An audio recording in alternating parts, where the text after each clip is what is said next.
Buenas and half a day to our listeners on Guam and in the CNMI. It's now time for Total Health right here on Joy FM Radio, where your questions get answered by health professionals. If you have any health-related questions, we would love to hear from you. Call your questions and comments in at 472-1111 or text or WhatsApp 686-9999. If you're in the CNMI, please call 323-1113. Welcome everybody to Total Health. Half a day and welcome to Total Health. Elena, Taneva, nurse practitioner, is here. And on his way is Shion Shironishi, mental health nurse practitioner. But I'll be sitting in for him for a little bit. And the topic that we have is dysfunctional family. And thank you for coming, Elena. Yes, hi Scott. Actually, I'm very excited about this topic because I heard a talk by Shion several months ago about dysfunctional families. And I said, I think everybody needs to hear that. Because I don't know about you, but I always wonder if my family is functional or highly functional or dysfunctional, or if the families are always dysfunctional, or maybe they're somewhere in the range of, dysfunctionality. Or maybe the families can be functional, but at times they go to dysfunctional mode. And so we have so many questions on family health, and we rarely talk about family health. Mm-hmm. Family health is part of emotional health. And as you know, we're doing the 13 weeks to love, learning how we can increase in love. And we know love starts in the family. And this is where, we feel the most hurt, the most vulnerable. This is where all our joy comes in. And when the joy doesn't come in, we start wondering what's going on. Many times when we don't find that love in the family, we try to find it somewhere else. Sometimes we end up in bad company and so on and so on. Or maybe we don't know what real love is, what a really functional family is, and then we created our own family and we just pass on this, vicious circle, not even talking about what a healthy family should look like. Mm-hmm. Well, I'm sure you have something to say about it. Me too. When we talk about it, it's a little bit painful because when we look in our family, not everything is ideal. Not everything is like the way we really expect and we want it. But there is a good news. There is a perfect parent. Oh, and let us know who's the perfect parent is. Yeah, there is a perfect parent, and he has written a book, a manual of how you can be a parent. Oh, wow. Because many people say there is no book, to teach you how to be a parent. I have been a foster parent, and I've done plenty of mistakes. But God is the perfect parent.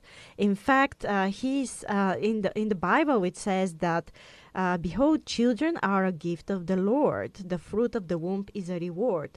Like arrows in the hand of a warrior, so are the children of one's youth. How blessed is the man whose quiver is full of them. Isn't that lovely? We have the gift of having kids in the family, and all of a sudden we have a dysfunctional family. So how does that work? God has given us the great example of being the greatest parent ever. But God has attributes that we don't quite have, or we try to develop them. And those parents that are closer to God and can represent God in that direction are really those that can make the most impact in their children's lives. Well, God rules in two different ways, and he combines them very successfully together: justice and mercy. So when God needs to, implement justice, he follows the law, he is transcendent, he is righteous, holy, and he is truthful. And then when it is combined with the mercy comes the grace, the immanence of God, the forgiveness, the compassion, and the grace. Those are amazing things. It is. When a parent has all those features, it's so easy for the children to thrive and trust the Lord. Oh, yes. But of course, there is a path. You still walk that walk with your Lord, being a member of your family. Well, for human beings, it's more simplified. We as parents, we have two strategies: control and support. That's right. It's so simple. You try to control where you can control, Mm-hmm. and you try to support as much as you can support. Yes, that's us parents. This is what parents are, And if you say, no, I just only support, I don't control, we're going to have problem. Or if you say, I only control, I don't support, wow, we certainly have a problem.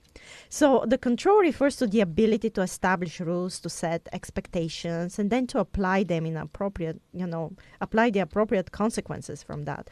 What we often call discipline. While support refers to the disposition to affirm, encourage, relate warmly to, and generally connect with the children. And there are 4 types of families. I'm sure Shion will go into more details about that, in which there's 4 styles of parenting styles, 4 type of styles. So the families that have a low support, they don't support the kids, and they have a low control, are called negligent parents. There is no support, no control. So kids that have negligent parents, they actually have much difficulties in their life really somehow to regulate their emotions. When their parents that have a very high support but low control, they're called permissive parents. Okay, just do it. Okay, whatever you feel, just go ahead and do it. And their parents like that. They're like, yeah, the child just wants to smoke and wants to drink this. Okay, let's try it. The permissive parents actually bring up kids that they have difficulties to develop social responsibility and interdependence. And actually, the studies show that it's difficult for them to foster self-respect. Uh-huh. Yes, because when there are no boundaries, nothing, you just don't think you need to establish any, lasting relationships. And you might struggle into establishing that.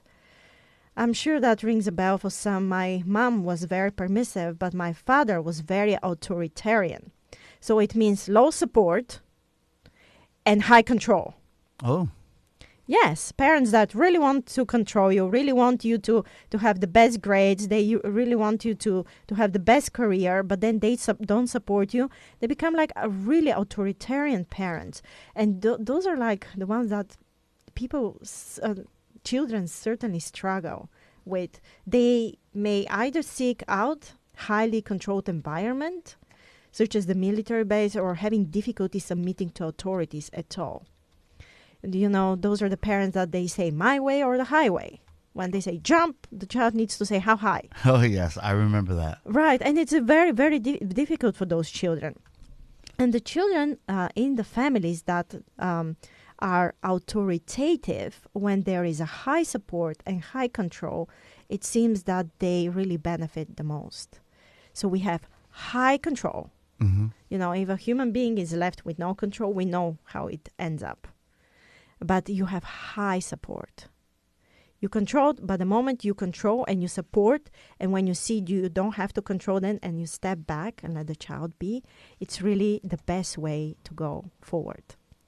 I read a story in the book 13 Weeks to Love that says that a mother had a very difficult time helping and controlling her child. And the child grew up so big that she couldn't drag him. If he said, I don't want to go there, she would just grab him and would take him wherever the child needs to go. But when he grew up, she couldn't do that anymore. And he would be just as stubborn. He would say, I am not going to go anywhere.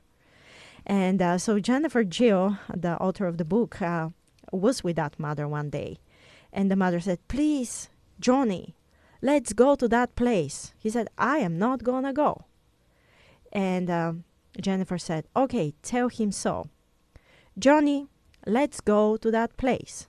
And if you come with us, we're going to stop on the way and buy you your favorite sandwich. Oh, no. But if you don't come, then I'm going to pick up your phone and you're going to be deprived from your phone for 24 hours. The choice is yours. Johnny, for the first time, obeyed. For the first time, he came to and just followed. Because this is the example that God gives us. If there are strict rules and, if they're aligned the consequences from our choices and the undesired consequences of our choices, and then it is given to us a choice to make, then it is more safe for the children to make their choice. Well, that is exciting that I did get Shion right here, and we are very excited because he has much to say on the topic. Some of the parents don't always know how to exactly deal with the kids.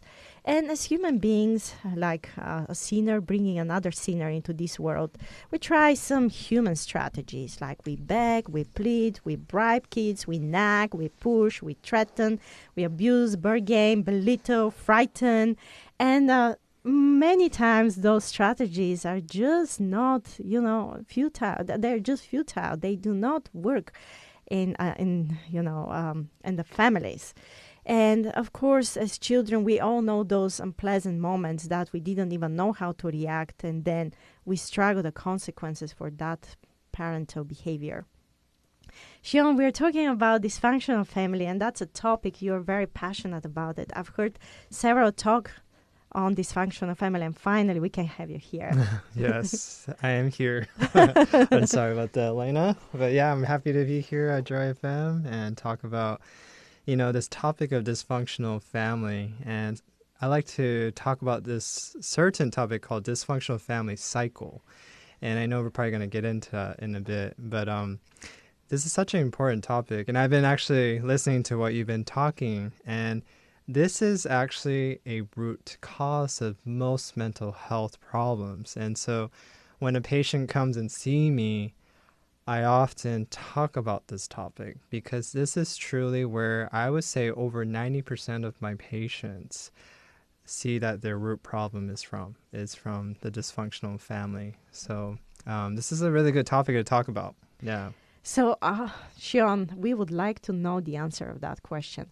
Are all the families dysfunctional, or some of the families are functional, or some of the families are highly functional, or what's the opposite of dysfunctional family? Well, I do believe there is a functional family out there because God still leads. God leads people into a very healthy relationship. And so I do believe there are functional family.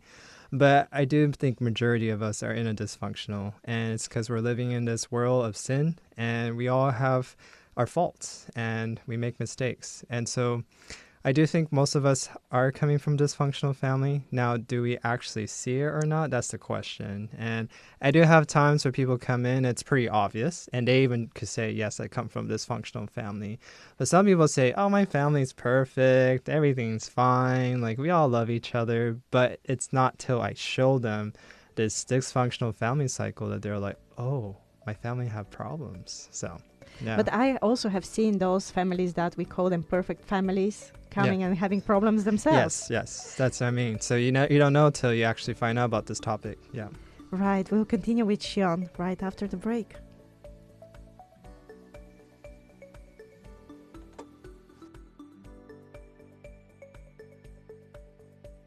What a topic we have, right? Go ahead and call your questions into on Guam, 671-472-1111, in the CNMI, 670-323-1113. We're streaming live on Facebook, so go ahead and leave your comments in the comment section below. You can listen live online, joyfmradio.net. We'll be right back.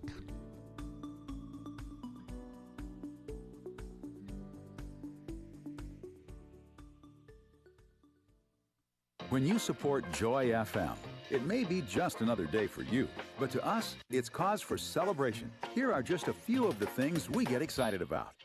Turning the lights on, stamping letters, typing, taking calls. Simple things. But to us, not having to worry about those basic needs means we're able to focus on what we're really passionate about, encouraging and informing our listeners. So thank you for the support, and please keep it coming, because honestly, we really do like making copies. Si Joe Moasi, and thanks for listening to Total Health on Joy FM. We want to hear from you. Call in with your health-related questions at 472-1111 in Guam or in the CNMI. The number to call is 323-1113. Text or WhatsApp us at 686-9999. And now, back to the show. Well, we're here back with more total health and more emotional health. And actually, the topic today is on family health. I believe this is very important. We rarely like to talk about feelings, and guys in general don't like talking about feelings. You know, everything else, but not feelings. Until there are some hurt feelings and a war starts or somebody disappears from this world because somebody has hurt feelings. Therefore, we're going to talk about them, and we're going to start from the family. Yes, you're right. Many times we have patients that they come and we find the root cause and the problems stemming out of the family. But how do we fix those problems in the families when there are so many members involved in it?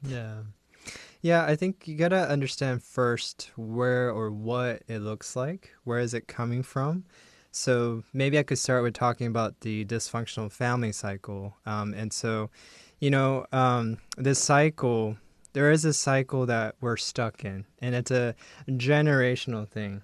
And so usually just, talking about ourselves, let's start with talking about our parents. So our parents, we hope that they started a healthy relationship. Maybe they had good communication, they were compatible, whatever they thought, and they got married. Now, a lot of times those marriages get ruined. And the common thing that the marriage gets ruined is with addictions. And addictions could be drugs, it could be, sex, it could be food, it could even be religion, it could even be work, it could be money, it could even be culture.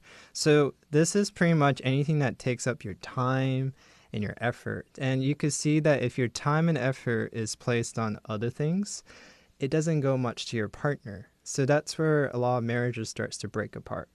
Now, if kids come in, this is where we come in, where we are born into this world and our parents are stuck in this addiction. Now we actually pay the price too. And there are these 7 types of love that we all need as kids. And those 7 things are affirmation, attention, affection, discipline, guidance, comfort, and protection. Sorry, I'm trying to remember all of them. So those are 7 things that a child need. And a lot of times when there's addiction involved and the parents have their time and effort spent elsewhere, they're missing this love. Even if one of these things are missing, it really affects a child. Oh, wow. Yeah, even one. So it could be all missing, or even 2, 3, or 4, even just one will affect a child, and it will affect you. But it's very difficult to sustain all those qualities in a family. It is very difficult, but we got to see that God is Almighty who holds the universe, right? And He is God of love, right? God is love. That's what the Bible says. So love is what sustains everything. And so love should sustain the family. And if we look at God, He provides us all these 7 things. And so we need this in the family too. But if one is missing, or any type of this love is missing, then the family starts to break apart. Yeah. So it's the lack of love that is causing the dysfunctional family. I do believe it. And so what happens a lot of times is, and simply said, even the parent is working too much from morning till late in the evening and does not give any attention to a child, no affirmation, not even time to give guidance. That's the time that the child starts feeling lonely, not loved, and that's when problem starts to arise, and we'll get into that next. But love is one of the things that we're missing, and that causes this dysfunction in the family. Yeah. I think even if one thing is missing and you know that person loves you, that thing can be repaired. It can be, yes, it definitely can. But we gotta see that there's also a factor that I do want to bring in is, and I'm sure you're aware of this, and most of you listeners might have heard of this, but love language. A child also is a very individual being, and they all have different needs too in the love language realm. And so if a child is more of a words of affirmation, they need that affirmation. But if a parent's good at doing attention, affection, but they're not giving any affirmation, they're actually not giving the love that that child needs. And so we also need to actually understand what our child needs, what is their love language, and all those things too. And even with that missing, it can make a empty space in a child's heart. Yeah. So the child will try to find it somewhere else? Yes, and that's it. Yeah, they'll try to find it somewhere else, and we'll get into that for sure. Yeah, but what happens is, I do believe that when love is missing in the family, and there's no attention, no affirmation, no guidance, all those things, then what happens is there's a start of the dysfunction in the family, and then family problem arises. I see that when the love is not centered of the family, that's when problems arises in the family. There's family dramas, all kinds of things.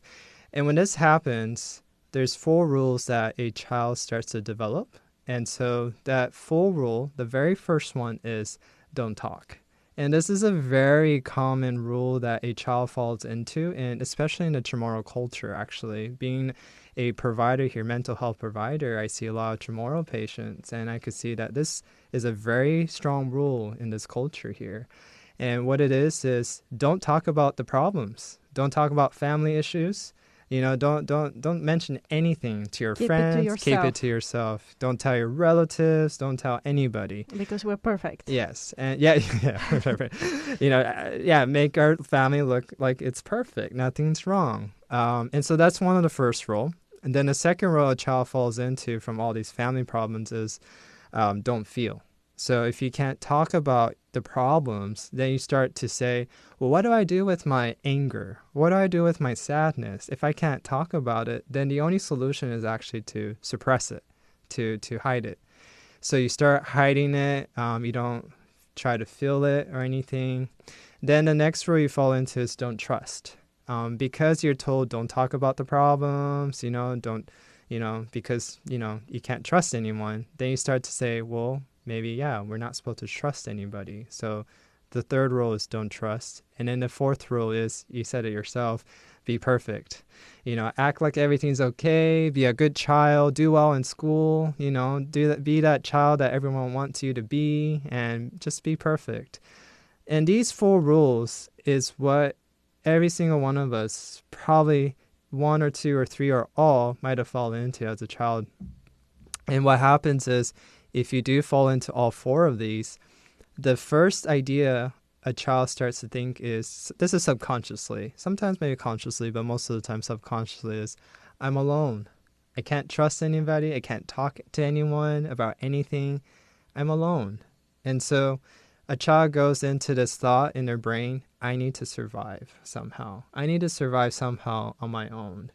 And this is where the separation of the family begins even more, where a child just figures out that they're by themselves, They're like a separate unit from the family. Yeah. The family is somehow there, but it hasn't been helpful, so let me find my way out. Mm-hmm. Yeah. And there's that disconnection there. Yeah. And, you could say, like in the beginning, we kind of said, some people may say I come from a perfect family, but they may not realize till we get to this point where I'm sharing this in a therapy, where they're like, wow, there is actually this disconnection. I did kind of feel something was off. And they'd start saying, yeah, they did give me these rules, and I did feel these rules. And there was part of me that thinking I was on my own kind of thing. And so it does give you that idea of a child that I'm kind of alone. I need to survive. I've also read, Shion, that a child, when things go wrong, the child does not know how to verbalize it, how to express it, and they start suppressing themselves. They start kind of hating themselves for what is happening, because they cannot hate the parents, Right. and they like go against themselves, against their own wishes, and they just start suppressing themselves in a very negative way. Their negative talk starts growing. Mm-hmm. Yeah, and then, when you have that growing inside of you, like, I got to do something about it, right? And so that's where you go into, your brain goes into this area of, okay, we got to figure out how we're going to survive this. How are we going to deal with these feelings you have?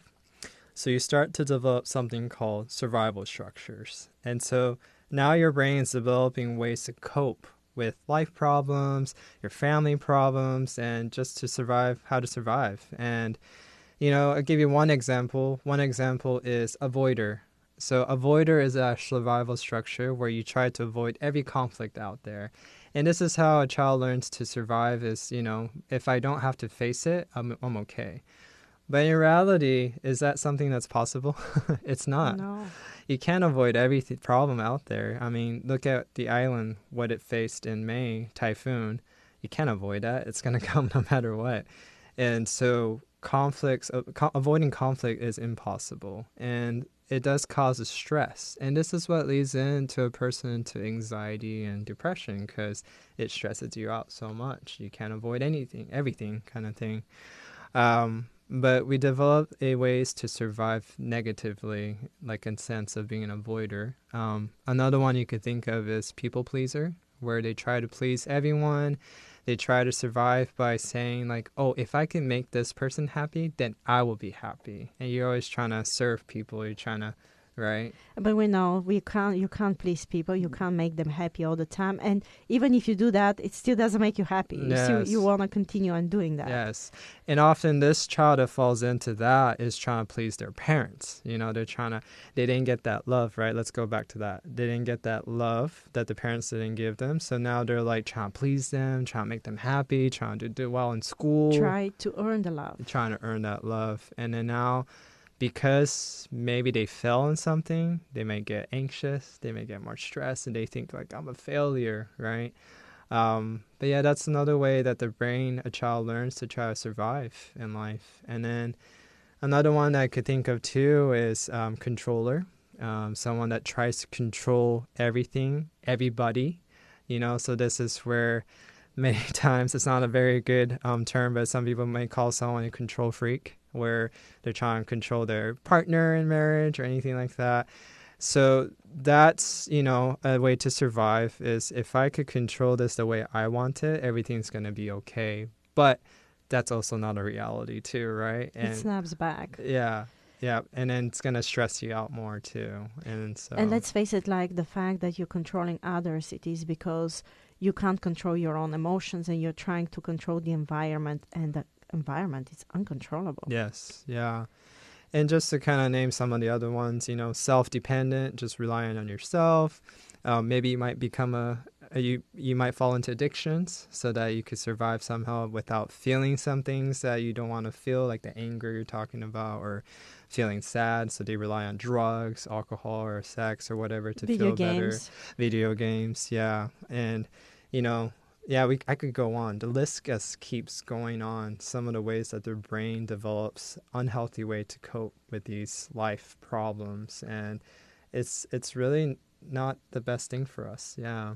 So, Shion, where does the codependency come? This is where codependency come in too. That's a survival structure. Survival structure. It is. Yeah. So you're trying to survive by pleasing someone, right? But you're just giving, and the other person just takes, and then most of the times, this is the abusive example where one partner is abusing the other partner, and you're just codependent, trying to make them happy. Yeah. Wow, so many things can go wrong in a family. Yes, yeah. We'll continue on that serious topic right after the break.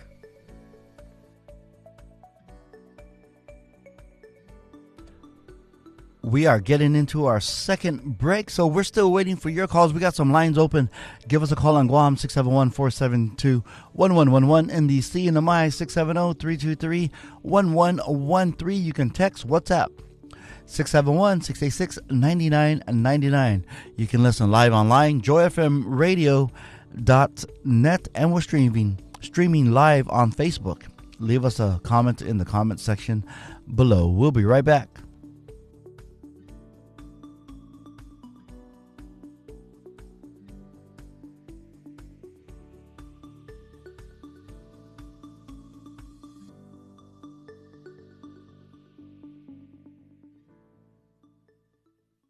Lives are being changed. I've seen the power of somebody turning on a radio station and realizing that there was more to the Christian life than just saying, I believe in Jesus. And I want God to have my whole heart and my whole life.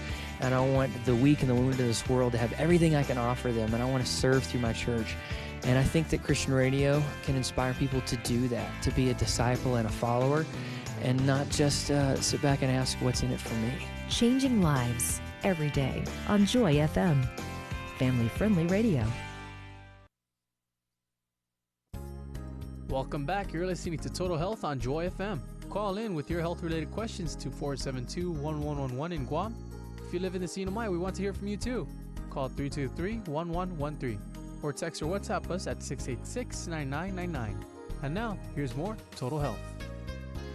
Well, Shion, this topic I really don't want to finish. We have just 2 more, breaks before we finish. But please give us as much information as possible so we may know how we can really make from a dysfunctional family functional. There's so many ways that things in the family can go wrong, and rarely we recognize it on time. Sometimes we recognize it when a child has to be arrested, or we realize when somebody has to pay some consequences for the child's behavior. Yeah, right. And then we start looking back and say, what went wrong? Well, we rarely talk about it. Also, we mentioned about some parents are helicopter parents. They try to control the child all the time, just not to, show the shame that maybe they don't have the perfect family. They just want to keep the child in a perfect shape so the child can look good. And those are so many wrong tendencies, so many wrong habits in a family. Well, I have a very serious question towards you, but before that, we actually have a call, and a listener is asking a question. We actually have 2. The first question goes this way: how can we tell if we have the love language? Okay, yeah, so that's the best way to do it is actually take the 5 love language tests by Gary Chapman. You can actually go online and take the quiz, or you can even purchase the book, and you can find it anywhere. It's a very popular book, the 5 love languages by Gary Chapman, and it's a very easy test to take, and you can find out if you're either your love language, physical touch, words of affirmation, spending quality time, gifts, or acts of service. So, yeah. Right. I always thought I'm something, but then when I did a test, I'm actually all of them. And I came to the conclusion, you will tell me, maybe I'm wrong, that the more you grow in, you can actually grow in love. And the more you grow, the more you become like Christ, because Christ used all those love languages, right? Yes. We maybe have 1 or 2 dominant, Yes. but it is important to grow in all of them. Yes, it's true. You can't just say, I'm words of affirmation, my top, but I just can't be like, that's all I know, or that's all I want, or whatever. I have to understand how the other love languages work, because like I said, every single one of us speak in our love language differently, and it's best to be understanding of all of them. Yeah. And actually every family, they have their own love language, between themselves, things that they understand. They don't have to even speak many times. They can just look at each other, and which can be used for good and, for bad as well. For sure. I'm sure we can, many people would ask you this question. Actually, we do have a caller asking you, what do we do when the family, if I understand it correctly, do family members don't communicate for a long period of time? Do members of the family for long periods of time stay without communicating with each other? Maybe the question wants to say, how do you deal with that? How do you deal with that? Okay. Yes. Yeah, so that's a probably another topic actually, but I do think it's best to try to reconcile. The Bible does talk about how it's really interesting in Malachi, I believe it's chapter 4. It talks about how before the coming of the Lord, that He will want the hearts of the father to be turned to the child, and the child's heart to be turned to the father's. And this is a picture of reconciliation.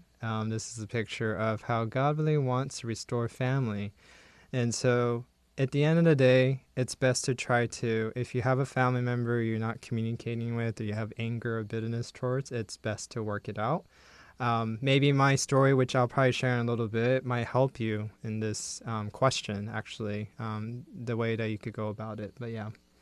But I think that the best thing to do is to actually follow through of understanding this dysfunctional cycle first, because maybe perhaps you're having a hard time with your relationship with that certain family member, or even not just that family member, but other people like friends, your husband, your wife, sister, brother, whoever it is. you might be having a hard time because you're actually falling into a survival structure, if that makes sense. So if you're a avoider, you're going to avoid every conflict. So how can you have a better relationship with someone if you're avoiding conflicts all the time? Conflicts are not a bad thing. They help relationship to actually grow more. You resolve it together, you through that understand each other better, and you become better people, and you grow and as a family or in a relationship. So you maybe from understanding which survival structure you might be under can help you to realize, oh, maybe this is why I'm having difficulty with relationships, especially in my family. Yeah. Well, if you recognize a pattern in a parent or in a child that, it's quite dysfunctional, how do you address it? Do you just go to the person and say, I think you're a controller. I think this is what's wrong with you. Why don't you change? This is something I would do, and I would say it to my sister. And my sister will come and she will, snap back some comments, because we feel very free to talk in the family, but I don't think I have ever had any good result out of it. That's funny. Yeah, I mean, and I just laugh because, I know that a lot of people, we tend to do that, even myself, or we do prefer to correct people. And I'm not saying that this is not what you do, Elena, but I think I'm guilty of this. There's a common saying of walk the talk, right? So if you do believe that we need to work on some of the survival structure we're struggling with, whether that's being controlling, people-pleasing, or whatever it is, it could be that we need to actually work on it, and then people could see the change you go through, and that will speak louder than you trying to tell someone, hey, you're doing something wrong.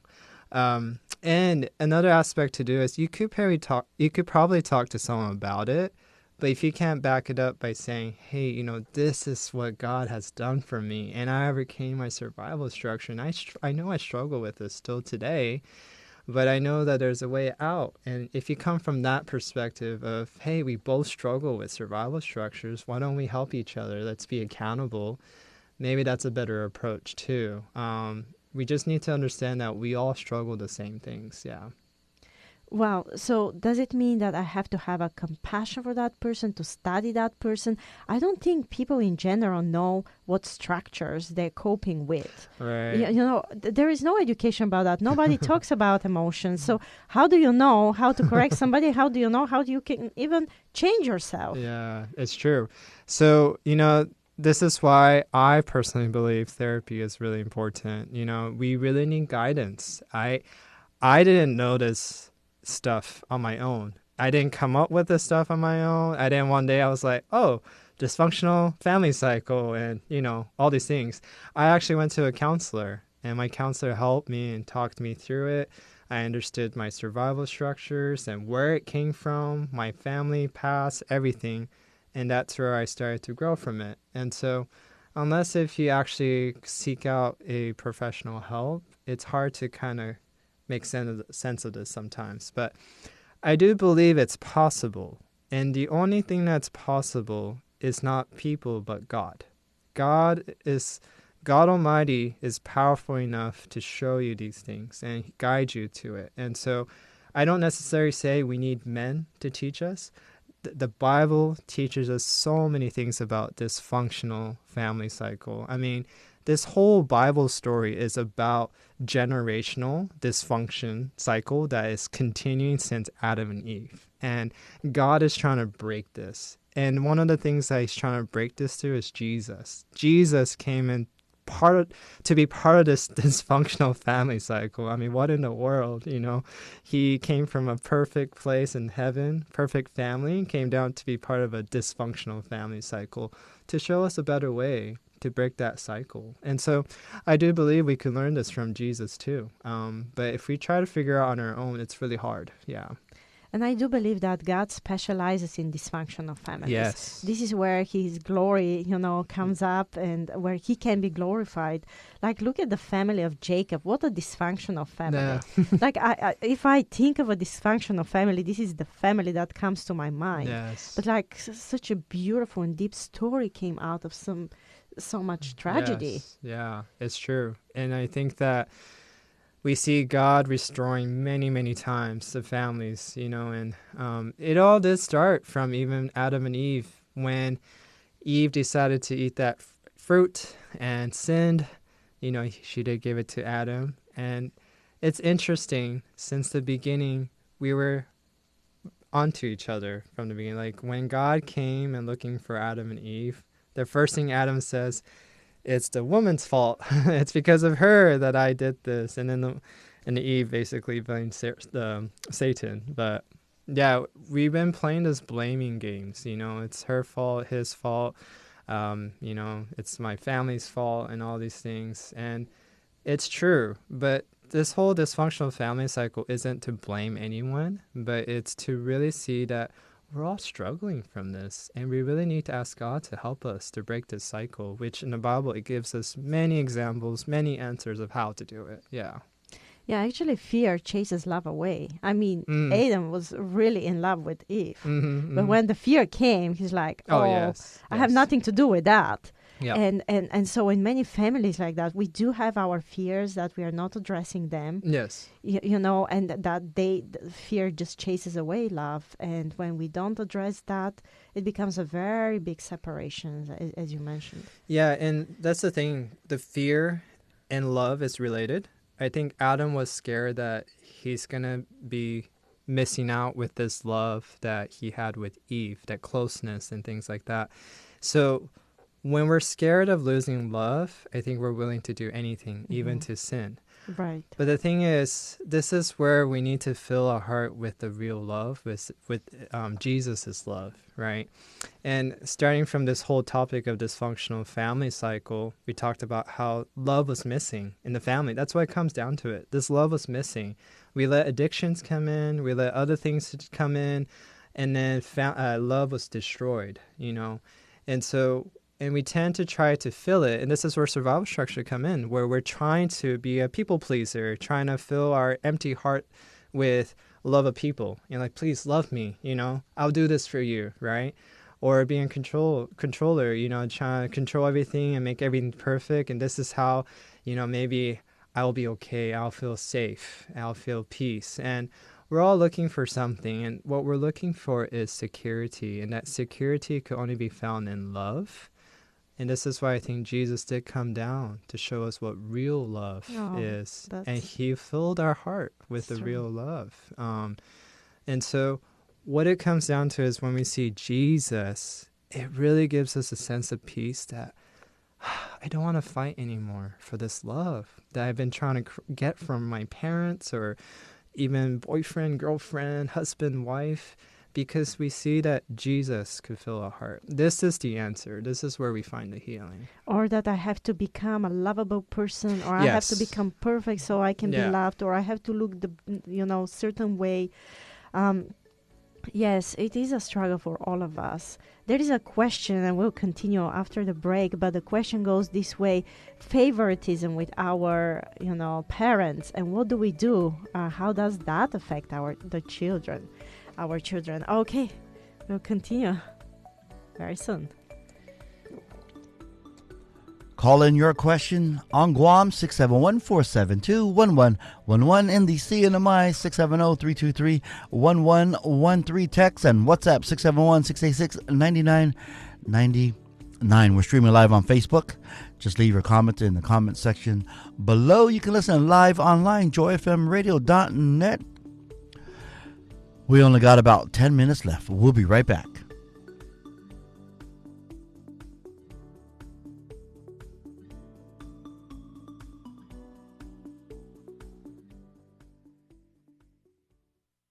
My ceiling fan chain is hanging up there. I pull high, medium, low, and I need some air. How I wish I had a chain out the side of my head. I'd pull it once for high so I could get out of bed.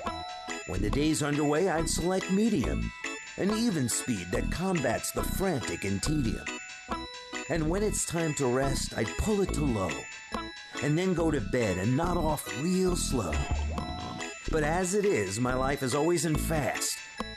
I wish I had that chain to make my motor last. What's your day like today? Wish it could shift out of high speed for a little bit? Well, here at Joy FM, we're the kind of station that doesn't yank your chain. We're here to provide a positive place that's not hectic and not dull, because the music and message we provide are the medium that helps keep your motor running smooth. Thanks for letting us provide some fresh air in your life.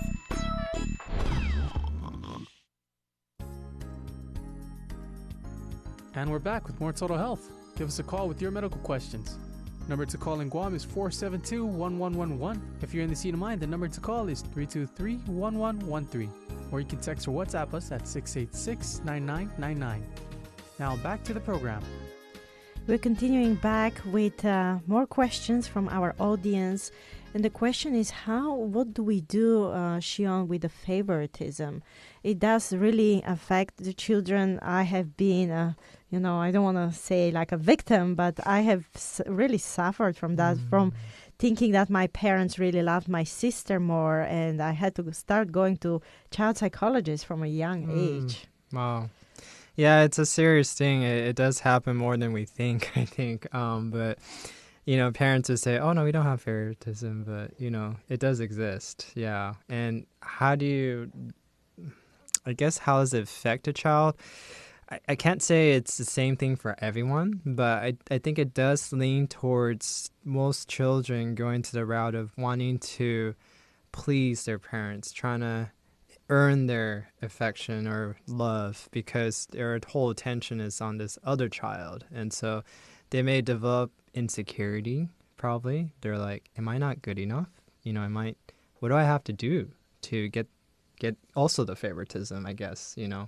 And you're trying, and I remember not feeling good enough, and doesn't matter how much I study and how many degrees I have, like you always feel that you have to be proving yourself to the world until you kind of realize and relax that there is somebody that loves you completely unconditionally, and you don't have to be someone, you can just be yourself. Yeah.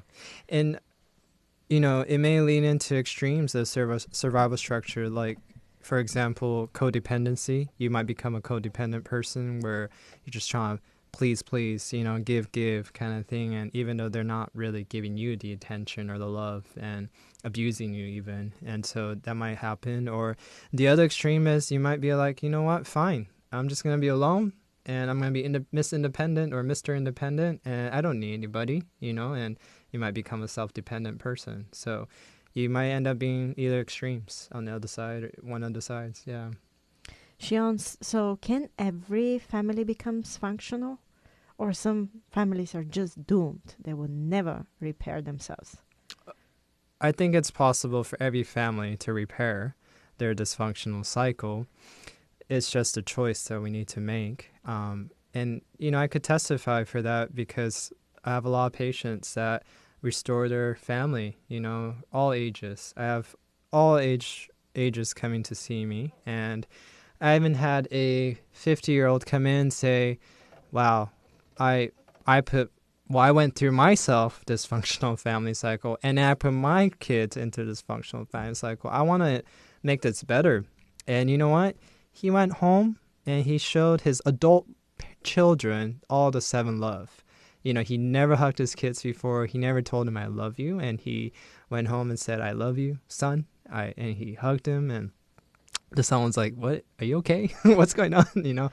And he thought something was wrong with him. But he realized he was being genuine. And my patient came back saying, my family dynamic's so different now. It's so much better, more connection, feel connected with each other. And so it's never too late. It's possible. Yes. Is it just by showing love to others, more love than caring more for their needs than for your own personal needs? Or how does it work? I think from the perspective of parents, we need to really go back to that 7 love and say, what did I do wrong in the past? And, ask God for forgiveness for maybe a mistake you made. Maybe you were too critical, criticizing your kids. That could really hinder your kids. You may end up making them into perfectionists, where if they're not perfect, then they're going to keep getting criticized. And so you got to really go back to, man, what did I do wrong? And be willing to admit to it. But if you're the child side and you got this maybe love that your love wasn't met and you fell into survival structures, there's actually a different outlook we need to go into now. Is the question is, how do you view your parents? And this is where my story kind of comes in, where I discovered that I had many survival structures. And that was causing me to fall into many addictions, unhealthy relationships. And so my story goes is that at 10 years old, I was born in Japan, but my family moved to California when I was 5. At age 10, my parents were not doing well in their marriage. And so they separated. My dad lived in a different home. And basically, one day, my mom was like, hey, let's go tell your dad to come home. So I made a big poster saying, Dad, come home, and all these things. And so we went there in intention of telling him, we love you and come home. When we got there, we rang the doorbell. No one answered. Looked through the window. There was nothing there. And we were so confused. And what we found out soon after that was my dad left and went back to Japan and left us in California. After that, it broke my heart. My dad was my best friend. We used to do all like skiing, playing hockey together and everything. And he left. And I was like, my heart was broken. It's like my heart was just stumbled on the ground, basically. And I thought it was my fault, too, the reason why he left. And anyways, imagine the bitterness that grew in me. I was so angry at my dad. And, that anger drove me in life. And I was like, forget everything. And I got into, again, addictions, unhealthy relationships. And soon in my 20s, I wasn't heading anywhere. And I actually fell into depression and anxiety, deep depression, to a point where I wanted to end my life. It wasn't until the day that I met my counselor, and she taught me a lot of things that we're talking about. And I realized, I didn't name it before, but I realized there was bitterness inside of me towards my father, and this whole time. And that was leading me nowhere good in my life. And that's the whole point of this dysfunctional family cycle. It's not to blame our parents. It's to recognize that we're all sinners and we all struggle and we all make mistakes. And to recognize that there might be certain things in your heart that you've been holding on to that's causing a lot of issues in your life. Depression, anxiety, marital problems, anything. And we need to come to realization that we need to let that go. And so as a child, the part for us to play is letting that bitterness go. And to also forgive our parents, So I called my dad actually after that, and I said, Dad, I've been so mad at you. I have bitterness towards you. But you know what? I don't want this anymore. And I know Jesus can help me to take this away. And I want Jesus to reconcile us. And so I said, please forgive me. Please forgive me for being angry at you. And my dad was so shocked. He was like, wait, shouldn't I be asking your forgiveness? And, it was a beautiful moment where my dad's like, wow, well, I'm sorry for everything I've done too. And we had a reconciliation there. And, our relationship is better now. And I feel like I was able to overcome many survival structures because of that moment of letting that bitterness go. And so we really need to do our part as a child to forgive our parents and to let those bitterness go. And that's one of the steps to overcome these survival structures. Yeah. Well, Shion, thank you so much for being real you, for being so vulnerable.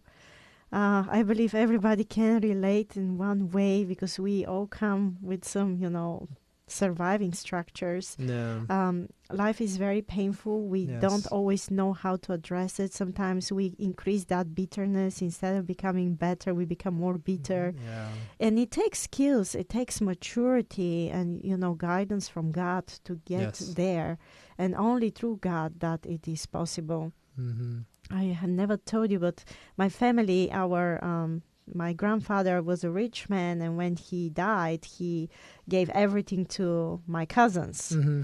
And, our aunties and, my mom, they were fighting, the whole extended family for a long time. But we, the cousins, we decided we're not going to go over that. We reconciled. We didn't care about the money. We decided we are not going to spoil our relationship over things like that. Yep. And we worked it out. And actually, our cousin that inherited everything shared with the rest. Oh, wow. Okay. Because that Wow. that was a way of, Right. repairing a dysfunctional extended family. Yes, yes. And that's powerful that when a family does that, it's so beautiful. That moment when you can experience that is the best gift ever from God. It really is so much better than anything in this world you could have, The experience of true love of Christ being in your family is one of the best experiences. And so it's awesome that you experience that kind of reconciliation. Yeah. Right, and I believe God is ready to do miracles in every family. Yes. Many times we condemn our parents, we blame our children, but if we look for patterns, if we look for the causes, and we really can have empathetic response to it, realizing why they had to go through that, Yeah. showing compassion, understanding them, showing love, I believe many things can change. Yeah. You make a point of understanding it because the cycle shows that our parents also went through stuff with their parents, and then our grandparents went through stuff with their parents, and we've all been through rough times, and we've all went through this missing this love that we need. So I think that's something that we're all longing for. Yeah. And that's the answer is Jesus. Yeah. Sinners bring up other sinners, and Yeah. this is how it goes. And in family where the father is very nurturing and the mother shows some strong, guidance, are actually the families that are very strong. Yes. So I do encourage everybody to be more emotional, to Yes. to be more nurturing. And Yeah. I believe you have few words more to share with us. Yeah, before we finish, I want to say that verse I was talking about earlier, Malachi chapter 4, 5, and 6. It says, "Behold, I'll send Elijah prophet before the coming of the great dreadful day of the Lord. He will turn the hearts of the fathers to the children, and the hearts of the children to their fathers." So this is really what God is trying to do. This is the will of God. And so I plead with everyone that's listening, if there's any bitterness towards any family member or anything brokenness, it's today that we could fix it. And it's through God we could fix it. So, yeah. Amen. Thank you, Elena, and thank you, Shion, for the show. And thank you, listeners. Tune in next Wednesday for more Total Health Live.